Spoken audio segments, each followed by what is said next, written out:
Welcome to Lovin' the Love Boat, a fond and funny look back on the world's greatest cruise ship-based television show. I'm Istvan, singer, songwriter, and TV fanatic. And I'm Michelle, pop culture enthusiast. Join us as we relive episodes of one of the most watched TV series of all time. Occasionally deviating to pop culture charts unknown. So come aboard, we're expecting you for another edition of Lovin' the Love Boat. Welcome back, you guys. Episode 30. Indeed it is. Hard to believe we're on episode 30 already. Well, believe it, because we're here and we're going to have a fuzzy-wuzzy good time reliving this. What kind of episode would you consider this, Michelle? Good, bad, in between? In between. Yeah, kind of another in between. We got high hopes for the next one.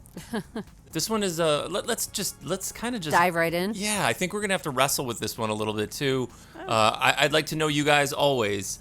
If you guys like or dislike, remember again, check out that Spotify if you can for our questions, because we are desperate to know your feelings on each and every one of these episodes.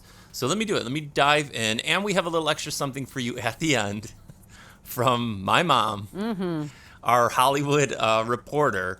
She is going to, because sometimes I'm always wondering about certain people. I was baffled with red buttons, so we are going to give you a red buttons history lesson at the end of this show. But before then, let me get into our three storylines.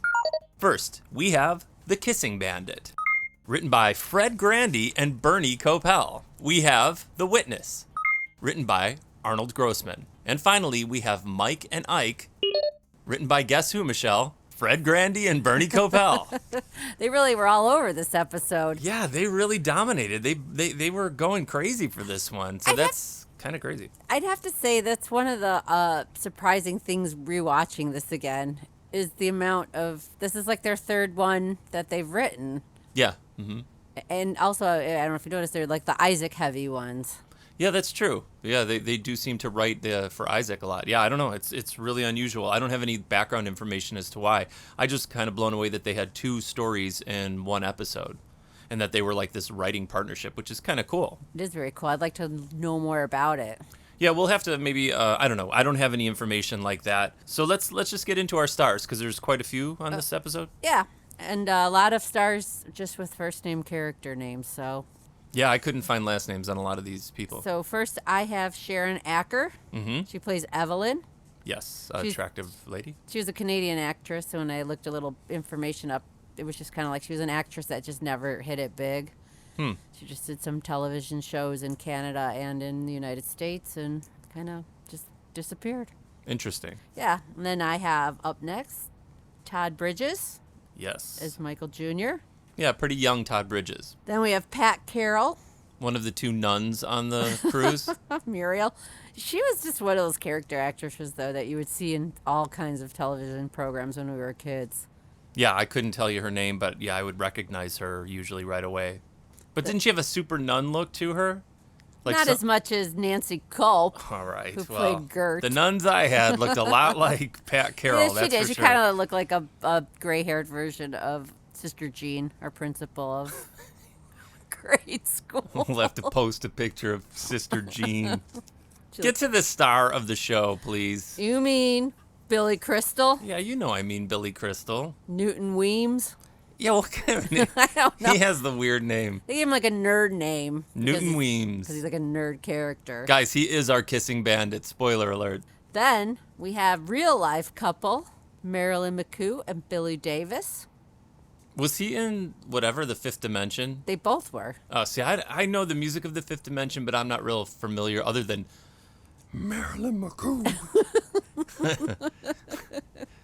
That's my Fat Albert saying his former wife, Maralyn McCoo, from a bygone SNL sketch. Yeah, they're on. That Billy Davis, quite an actor, I thought. Yeah, maybe you might want to stick to singing. Yeah. But they're still together. That's awesome. So that's good. Yeah. Then on a return performance from the great Robert Reid. Yeah. Frank McLean. Yeah. At least they gave him a normal, because I was thinking about it. His name, remember when I was freaking out over Barney? Like they named him Barney. At least he's just Frank. Frank at least is an acceptable name. So good job. And then we have your future second wife. No way. Toni Tenille? Yeah, Toni Tenille. No. Yeah. She'll turn on you, man. I think we found that out. Well, not until you're sick. Yeah, she turned on the captain when he needed her most. Not thrilled about that. I love Captain and Tenille, though. I'll tell you that much. I thought she did a great job, though. Suzanne Henderson was her character. And then finally, we have Laurie Walters as Roberta Potter. Boy, she's cute as can be. She was one of my favorites on Ada. Man alive. Jodie Bradford. I was falling in love with Laurie Walters. Oh, she's cute. She was cute on Ada's Enough, too. Oh, man. Yeah, I liked her and the awesome. older sister. Yeah, so she's great. She's not in it nearly enough. I would like to see her on many, many more cruises. She's fantastic. She's, I thought she was very cute in this episode. Yes. So let's get going. Well, our Canadian actress, she's the first one to arrive. And the captain, he's no dummy. He sees her right away, and he swoops in before Doc can get to her. It's true. And introduces himself. Hello. May I be of help? Are you the person in charge? That's me. Then you must be Gopher. I'm Merrill. Captain Merrill speaking. Dear, I'm sorry. I really just need someone to tell me where Promenade 344 is. It just so happens I'm headed in that direction myself. I'd be very happy to escort you. That's very kind of you. Yeah, he was being a little pushy there, the captain. I mean, when you want something, you got to go for it, I think, you know? Yeah. That's very important. But the next people that we meet are, I called them the schlub couple because they both were kind of nerdy, self-conscious. Billy Crystal and Walters. They both kind of come on at the same time and bump into one another. Mm-hmm. And she's immediately attracted to him, but he's acting a little squirrely, isn't he? He is acting squirrely. Because he's carrying his soft case with his cape in it that he is about to jump into. But they kind of get to know each other right away, and she kind of likes him, I think, from the beginning. Hello, welcome aboard. Thank you. Your name, sir? Newton Weems. Newton Weems. Yes, sir. Newton Weems. I don't seem to have a Weems. Oh, well, thanks anyway. Oh, sir, wait a minute, Mr. Weems. I'm sorry. Was stapled over. Sorry about that. It's okay. It's not the first time that's happened. I understand how you feel. I was left out of my high school yearbook. Hi, I'm Roberta Potter. Newton Weems. Hi. Mr. Weems, you're on the Fiesta deck, cabin 130. And Roberta, you're right down the hall, cabin 137. Oh, thank you. I noticed you two are traveling alone. Would you like to sit at the same table for dinner? Oh, yeah, it's okay with me. It's okay with you, Newt? Yeah. Well, sorry about the yearbook. So, Michelle, as we said, Mr. Brady is on this ship under the guise of the name of the guy named Frank. McLean. Yes. And Toni Tenille obviously has her eyes on him, but not like in a romantic way. No. A very serious way, and you're intrigued immediately. And Mr. Brady is having none of it with no one because he blows off kind of like the purser person who's trying to welcome him onto the ship. Mm-hmm. She accosts him immediately, trying to act as if they had known each other somehow from the past, and he shuts her down hard. Excuse me, but don't we know each other? No. I see that old line doesn't work any better for women than it does for men. Well, it's all in the delivery.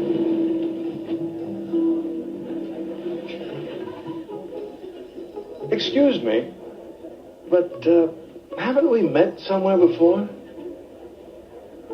No. But nice try. And as you can see, Doc never misses an opportunity to pick up some scraps.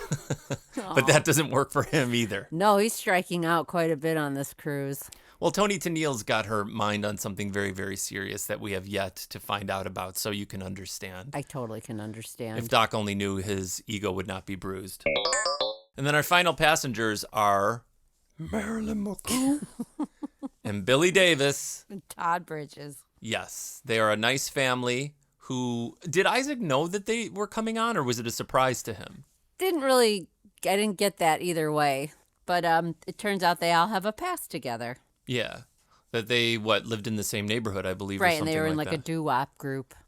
The thing I appreciated is it gave Isaac a chance to show off his, like, that fancy move that he does. Yeah, his dance move. Yeah, and that movie I watched where he worked in the record store, he did that a lot too. Yeah, that was his trademark, I Yeah, I think. think so. Well, it also gave you an opportunity not only to get their backstory, but also the song that they were kind of known for that just so happens to be written by Sharon Acker. It could have been, but it was a little doo-woppy. Let's drink a toast to Lenore and the escorts. Yeah. Well, what's that? What's that? Well, when your dad and mom and I were kids, we used to have a group. And we used to stand on the street corner singing all the top tunes of the day. Yeah, we were a big hit. And in a burst of inspiration, we even created our own original composition. Oh, no. The language of love. Don't tell him about that turkey song. Hey, remember the choreography we used to do? Oh, Them yeah, dancers, yeah. come on, let's do it. A one, a two, a 1, 2, 3. Bop, bop, bop, bop, bop, bop, bop, bop, bop, bop. Others say that's Greek to me, but to us it's poetry. Those words give sensation. We don't need translations of our language of love. Na na na na na na na na na. And you say shoo boo boo boo baby. I say shabba labba labba labba la. And you say fuzzy fuzzy fuzzy fuzzy baby. And I feel so good inside that I could cry. Oh baby, that's our language of love. That's our language of love.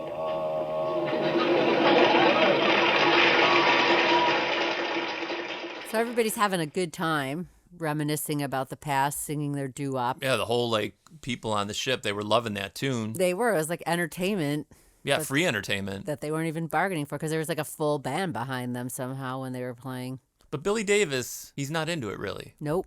He's moved on. He's a businessman now. Yeah, and he just thinks that old doo-wop trash is no good anymore. But Todd Bridges wants to know more. He does, and you can't blame him because it's something interesting about your parents that maybe you didn't know about. Yeah. And he's kind of, this is where I didn't know where this was going to go. He's kind of confiding in Isaac to find out more.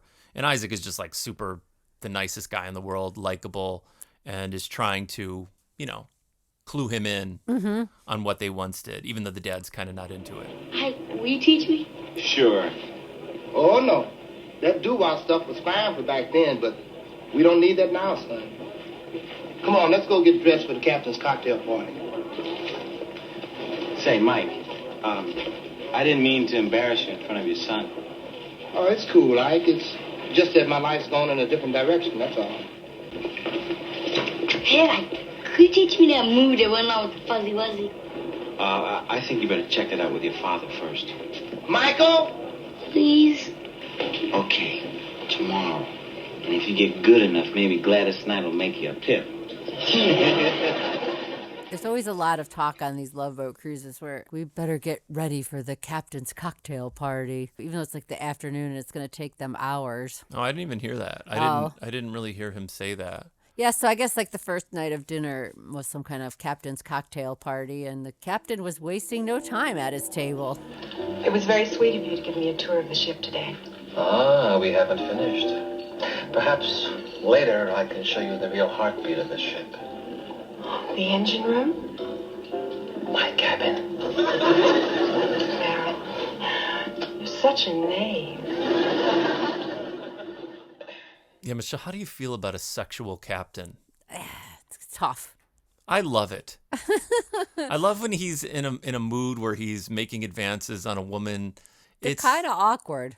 Not to me.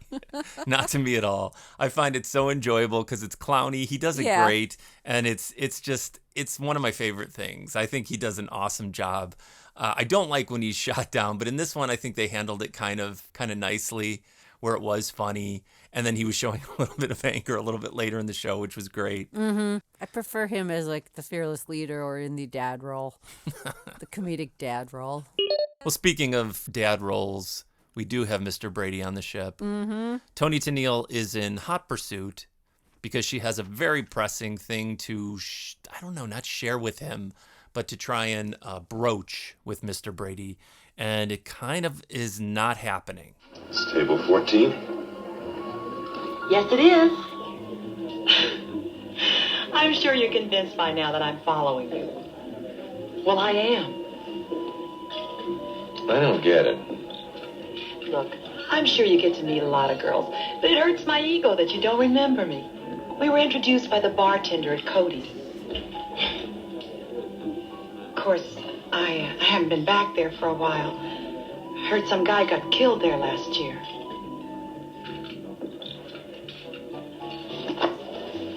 Excuse me. Wait. Cody's bar kind of sounds shady. Or maybe because it's the 70s, is it more like the Regal Beagle? All we know. Because somebody was murdered there, so. Yeah, and it took a while for Mr. Brady to finally accept and face that reality for pretty understandable reasons. Correct. Look, I'm sorry. I didn't mean to upset you. Maybe I was wrong. Maybe you've never been to Cody's. Well, I have. A lot. Just trying to wipe the place out of my mind. I was there the night the guy was killed. I understand. A bystander tried to take the killer's gun away, and he shot him, too. You want to see the scar? That was only the beginning. Spent 4 months in the hospital. Ended up losing my job. All because I stuck my nose into somebody else's business. But you must be glad to hear they caught the guy that shot you. Well, I don't know anything about that. Oh, yeah, he's a drug dealer, mob guy. He was in all the papers. I must have missed it. Surely they've asked you to be a witness at the trial. Getting a little cold out here. Look, I'm sorry. I'm upsetting you again. This must be a nightmare for you. And I've ruined your meal. Look, if I promise never to mention Cody's again, will you come back inside and join me for dinner? Okay. Good. By the way, the name's Suzanne. Frank. Now you can't say we haven't met. I like that they just fire him, his job. Right. You get shot because you were like being a heroic person and your job cans you. Gosh, things are always crummy. Yeah, I guess so. I mean, just like no heart, no mercy, no empathy whatsoever. Yeah, you were trying to defend a guy from being murdered, but... You're fired. Fired. You're out of here. Terrible. So I don't blame him for being angry all the time on this cruise. How about we lighten the mood a little bit with the kissing bandit? I would love to. Because we really haven't gotten into this whole scenario yet. Well, because all that we've really seen is Billy Crystal get into his cabin and jump into his white tuxedo, his mask, his oversized fedora, or maybe because Billy Crystal's 5'1", it probably is like a normal size fedora. It just looks giant on him. Well, that he has that curly hair. It's got to go over his curly afro. Yeah, that's right. And his final touch, he throws on the cape. I like the cape touch. Yeah, he looked great in his outfit. You're going to go all the way if you're going to be a kissing bandit. But at this point, they had earlier on in the show scheduled dinner together. And so they're at dinner, and this girl is, I think it's at dinner. I think that's when it was, possibly. I can't remember. But she really is just hitting on him, and he's kind of being weird about it, right? Right. Hi, Nina. Hi. Hi, Roberta. Right. So, you, going into Puerto Vallarta today? No, I'm too tired. I did a lot of work. You work? What kind of work do you do? I'm a writer. Gee, I've never met a writer before. What kind of things do you write? Films and television? Maps. I write maps. You know, the names of cities, gulfs, rivers, all that I write down. I write maps. That's fascinating. Gee. Well, listen, I hope you don't think I'm being forward or anything, but I was wondering if you'd like to have dinner with me Tonight? I don't know, I have tons of work to do, and I'm still full from breakfast. I insist I come by your cabin and pick you up. No, don't do that. No, I'll meet you in the dining room. Okay. I promise. Bye. Bye. So while Joni was waiting for him to to come to dinner. He never did because, as we stated, Joni. I was going from 8 is enough. Oh, how do you even remember her name from 8 is Enough? I loved 8 is enough. Me too, but I only remember Adam Rich. Roberta Potts is her character. She I really did like that show so much. Oh, so did I. I love the show. And she was stood up for dinner because he is out kissing women randomly on the ship. It's not even just a quick kiss. It's like a dramatic. Yeah, he really plants one on the ladies. And they love it. It does not look romantic at all, but they love it. There's some kind of power coming from his lips.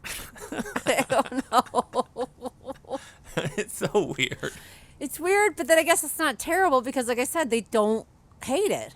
Yeah, but it's not right because then he totally C-blocks the captain. Oh, I know. Because the captain was making time with this woman, and then he comes along and smooches the lady, and then she's like all like starry-eyed for this masked masher. Starry-eyed. And was that starry-eyed meaning pun intended because the captain was going over the constellations with her? Ding, ding, ding, ding, ding. Now, that's Orion's belt. You see the 3 stars right in a line?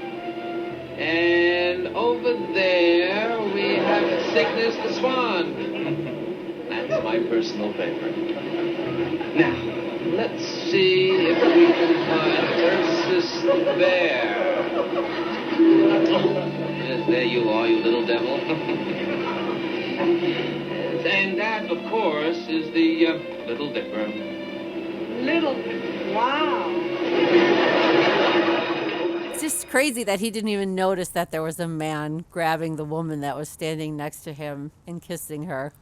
And the poor captain is doing everything within his power to win this woman over, right? Right. And one of the scenes that I enjoy on this episode is when they are not at the captain's table. He takes her to a special just couples table.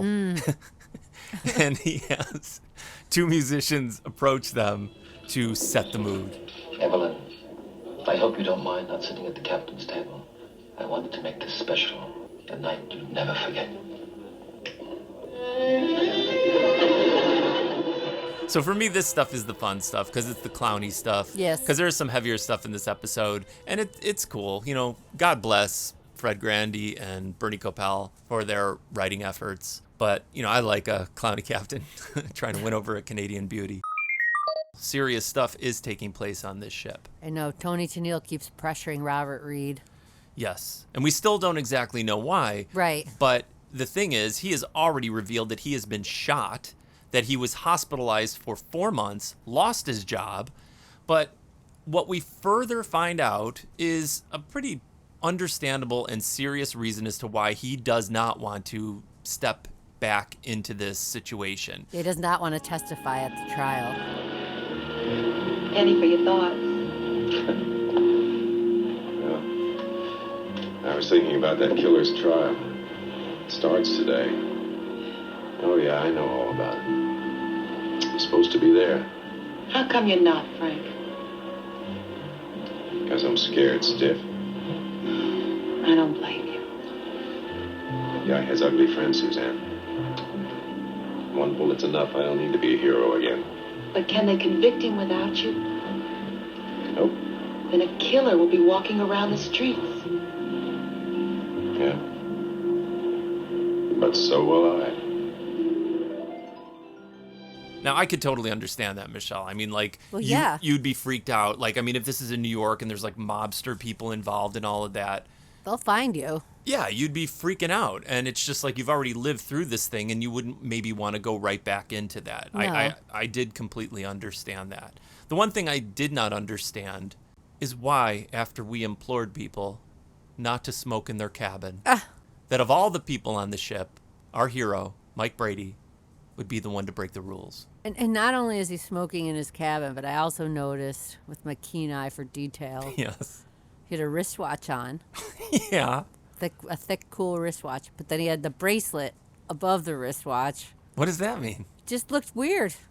I don't know. It was a weird choice to put the bracelet and the thick wristwatch on the same arm. I just didn't like seeing him smoking at all. Why? I don't know. It just didn't seem right to me. Because he never smoked on the Brady Bunch? Yeah, he was just such a good guy. Do you think he got him from Greg's jacket, Michelle? He stole the cigarette. He must have. Yeah, he snuck a couple. Letterman's jacket. Right, he didn't tell Carol. He just took those cigarettes and brought them on the cruise with him. Did you see how awkward it was when they were kissing? Yeah, it was. Oh my God, it was like the single weirdest thing. I was trying to think. There's a funnier thing where somebody was supposed to kiss someone on a show, and I cannot remember what it was, but he looked so uncomfortable kissing Toni Tenille, and he was kissing her on the cheek instead of the lips. It really was something special. Maybe because the captain was watching from the wings. Yeah, Dennis Dragon or whatever, with like brass knuckles on. He was gonna get whacked by him and on the show. Yeah. I don't know. It seemed really strange, but it was super enjoyable to me to watch how awkward and uncomfortable that was. Well, I mean, Mr. Brady, I mean, he has been driven to smoke, so you know that things are serious because he's stressed out beyond compare. Yes. And as if that wasn't bad enough, there's another reveal, correct? Correct. Because Toni Tenille heads to his room, and she's still trying to finesse him into testifying, basically. Mm-hmm. And he gets kind of irate, not necessarily at her, but the situation. And, well... Frank, can we talk? Nothing to talk about. I have to tell you about Tommy. He wasn't a bum. He was a sweet kid who went to Vietnam and got wounded. And that's how he got hooked on drugs. I don't need to hear all this. Well, you're gonna hear it. He kicked his habit. And when that pusher approached him that night in Cody's, he threatened to turn him into the police. That's the kind of guy he was. Not a punk. Not a nothing. I've already called the DA. What? Not because of you and your little game, but because I suddenly realized I couldn't live with myself if that guy went free. Now, will you do me a favor? Leave him alone? Frank. Please just go. That punk and that bum just happens to be her brother. Yes. He's a Vietnam vet. Yes. And he got addicted to drugs. Yeah, so you don't know those things, though. That's where, like, some of this stuff is kind of cool because you can immediately, like, peg somebody as, like, a loser or somebody who's not worth a whole lot, and you don't know the backstory of someone. And as far as, like, a lot of this stuff, to me, a lot of these storylines were a little convoluted and crazy, kind of like roller coastery and not the best of ways.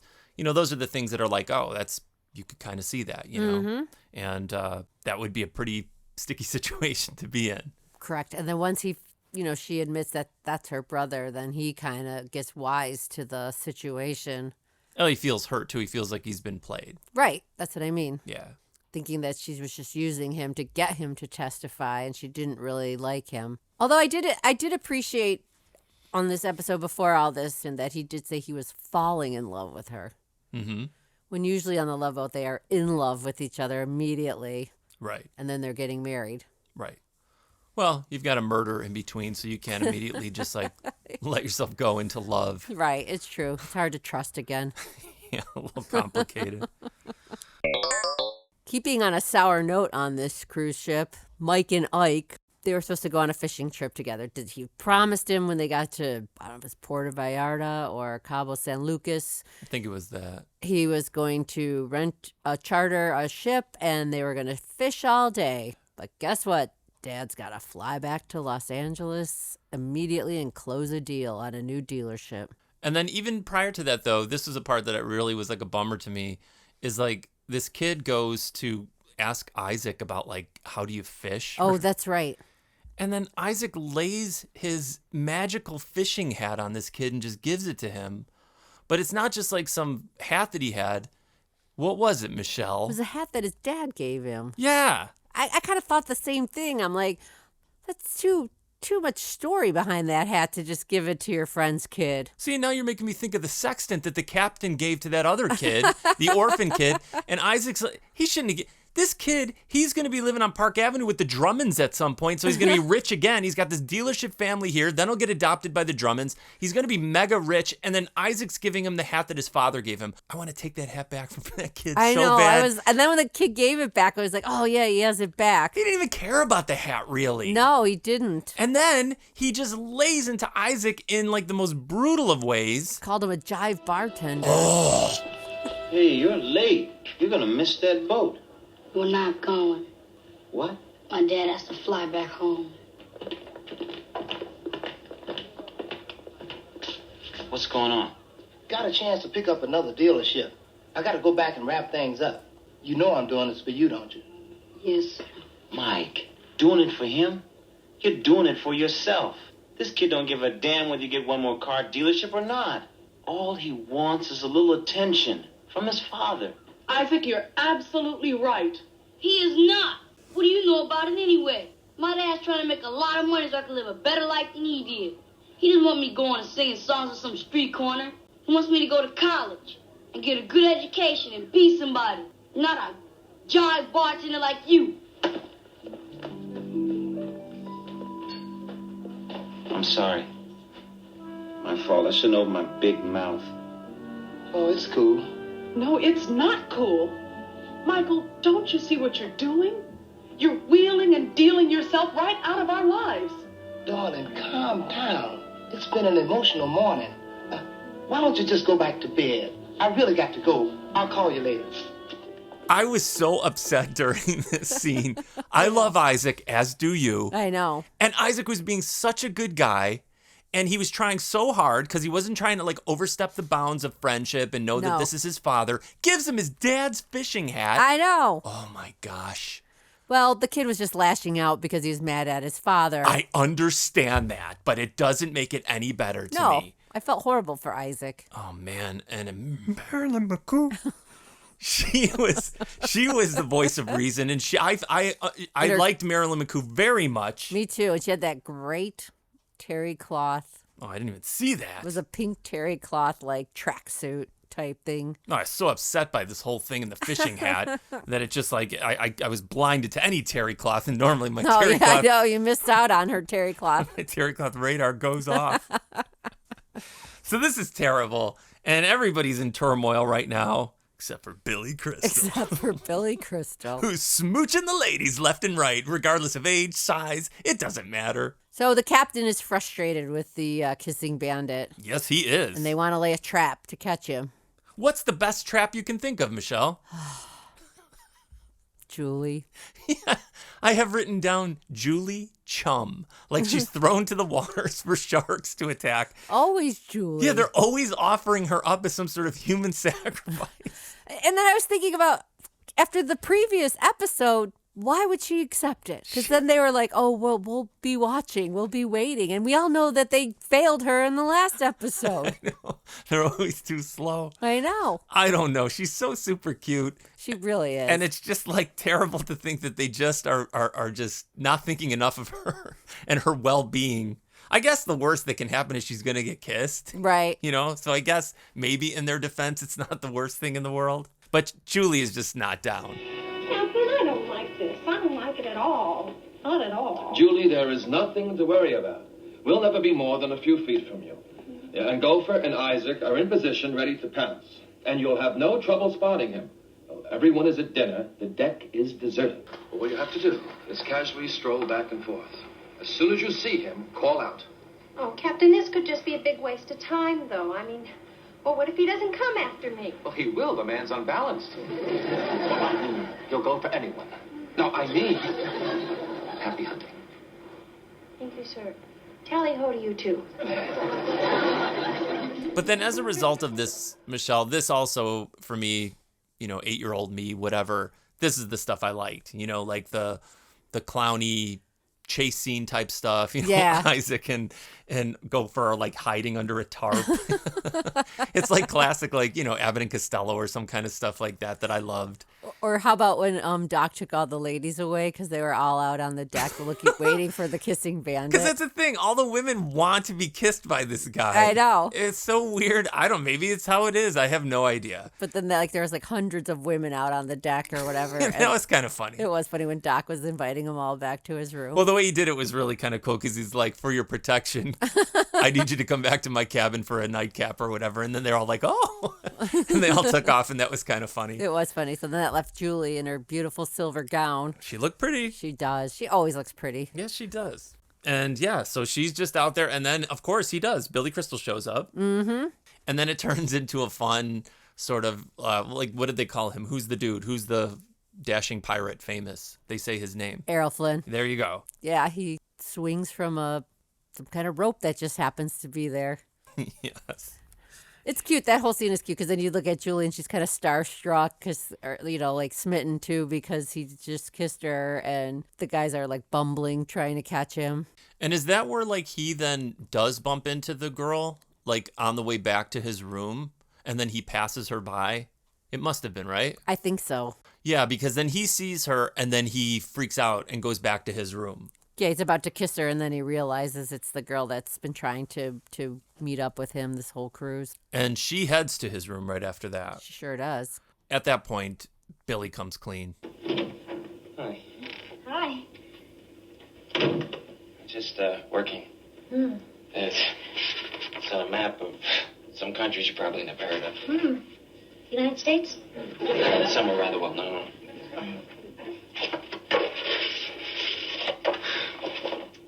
Newton, what's going on? You know, the first night you don't even show up for dinner. And the second night we were having such a wonderful time together. And then you just left.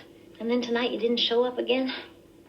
And then to top it off, you know that masked man who's running around kissing just anybody? Took one look at me and ran away. Oh, Newton, what's the matter with me? Roberta, there's nothing the matter with you. I mean, if you ask me, there's something the matter with him. What do you mean? Well, maybe he's so scared of girls that he thinks he has to dress up to steal a kiss. Why would anyone have to steal a kiss? Well, maybe he knew for sure that nobody would ever give him one. Maybe he spent every high school dance so scared he couldn't come out of the men's room.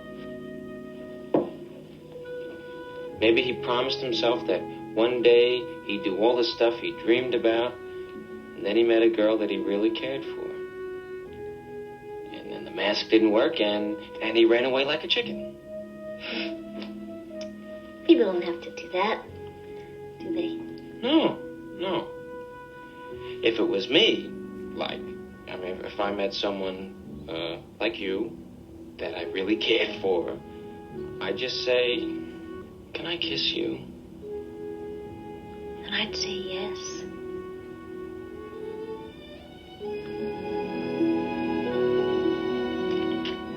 Oh, mon cher. Magnifique. Oh, boy, you knew. Are you going to tell on me? So I thought they're cute together. I liked them both very, very much. Because Billy Crystal, back then especially, was like super likable. And I thought he did a great job. He was like a little cute guy back then. Yeah. She was a cute girl. And, she spoke some French to him, which I liked. She was great. There should have been more of her. Well, that's the thing. Billy Crystal's the type of guy that I like because there's like comical, he's a comedian. And there's funniness, vulnerability. I like that type of male, actor or whatever. And she just was as cute as can be. Yeah, no, I thought that whole thing worked out really nicely. Yeah, her persistence finally paid off, and now they're a couple. Yeah. Then, of course, in typical Love Boat, I should say, style, Robert Reid and Toni Tenille actually make amends. Well, with the help of who always helps? Doc. Yeah. Oh, that's true. Because I guess he lured all the women back to his cabin, then found time to go back and help the one other woman on the deck of the ship. He had a good, what did he say to her? He had a good quote. I had it written Something down. like, "Can I share your ocean?" Yeah. I was like, wow, that's heavy. better than penny for your thoughts, which is what she says to Mr. Brady earlier on the episode. Oh, he says, care to share your ocean? There you go. Yeah. And then that's where, like, she is explaining that she really cares for, what's his name, Frank? Frank. And then he's like, don't tell me. Tell that gentleman standing over there. Doc is, you know. He's the best. He really does. He helps so many people in so many ways. He knows when to step aside. But that was kind of nice because then Frank knows that she wasn't just there for that. And I think because he's an empathetic human being who's been through a ton, you know, he would realize how difficult that situation is for her. You know, they reconcile. And then, you know, at least they're in love for a little bit before he goes and gets murdered by the mafia. Yes, because he does inform her that he has made a ship-to-shore call to the DA. Did he? He made a ship-to-shore? He said he spoke to the DA. So. Oh, my God. So he'll be dead soon Another enough. ship-to-shore call. When the Gambino family whacks him back in New York. Well. So that wraps up nicely. Yeah, it did. As long as he survives the trial. Talk about wrapping up nicely, though. How about where the other dude, he decides just not to go get the dealership and comes back and everything's cool. Yeah, he didn't even leave. All's well. He sent his vice president, whom he should have done that in the first place. You know, where did he go for all that time? I guess he was on a lot of phone calls and it took him a while and then he just pops back. The ship-to-shores take a long time. Willis was in the bathroom. He wouldn't come out because he was so depressed, and then his father comes back. And then Isaac gives him the hat back, and it makes me I was so upset. I'm like, no, you had it back. I know. I hated that part so bad. Me too. It really bothered me too. Oh my gosh, we're insane. I mean, we have the same like feelings about that stuff.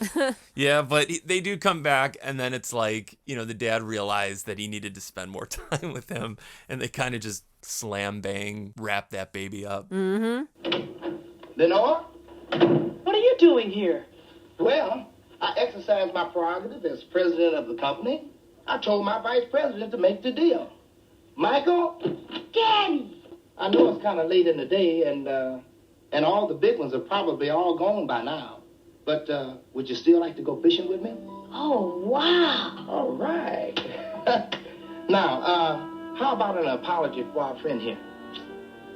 I'm sorry for calling you a jive bartender. Hey.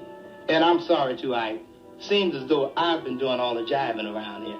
Hey, forget about that. Listen, I want you guys to pick me up a sea bass about, so big. You got it, Ike. Hey, listen, I want you to catch me some green beans and some French fries to go along with it. How am I going to do that? Very easy.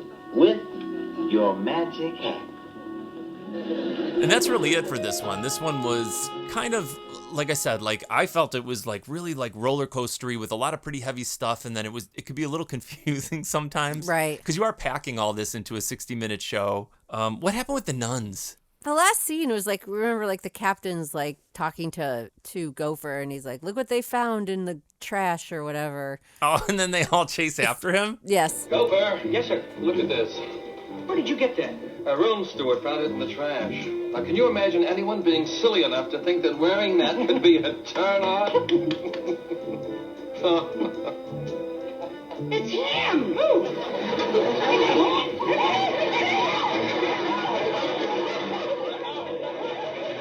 Because they thought he was the kissing bandit. Because he had the mask in his clutches. His clutches. And all the ladies chased after him, which I thought was cute. Yeah, and then also, did you find it weird when, like, Mr. Brady and Toni Tenille, like, when they leave the ship? Yeah, what was the point of that? Blocking the traffic of the people leaving. Yeah, they just completely stop midway down, like, whatever, the gangplank or whatever it is. And then everyone's trying, and the people literally on the show are, like, annoyed, trying to get around them, and they're just having a full-on conversation. Frank, are we doing the right thing? Maybe we ought to get back on that boat and just sail away from here. No way. We're going to see this thing through together. We owe it to Tommy, we owe it to ourselves. So that was really a weird, I don't know what was going on there. I didn't know what they were trying to establish by them blocking everyone, because it was really noticeable. Yeah, so that's it, you guys. This one was, I don't know, I'd really be curious to see if people enjoyed this episode, didn't like this episode. Yeah, it was just kind of, I don't know, it had some funny moments, but I don't know, it It wasn't bad. It wasn't good. It was just kind of... More Laurie Walters is all I can say.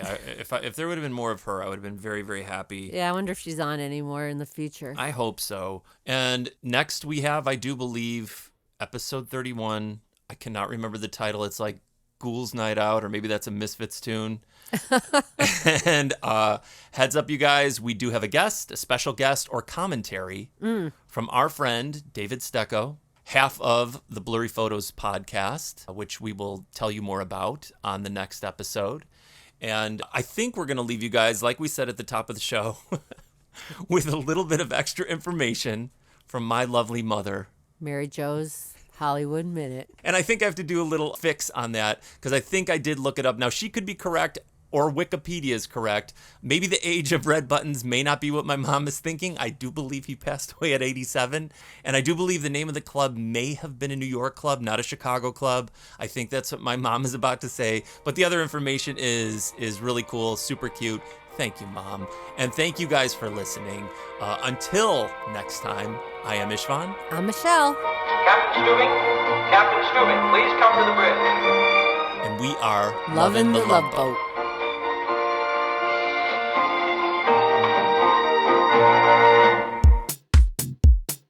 Red Buttons, this is what I know about Red Buttons. He was a comedian in the Burlesque House in Chicago, and it was called Minsky's Burlesque.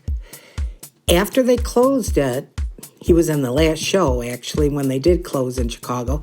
He went to L.A., and he tried to make it in the movies. He went to New York then and worked on Broadway first.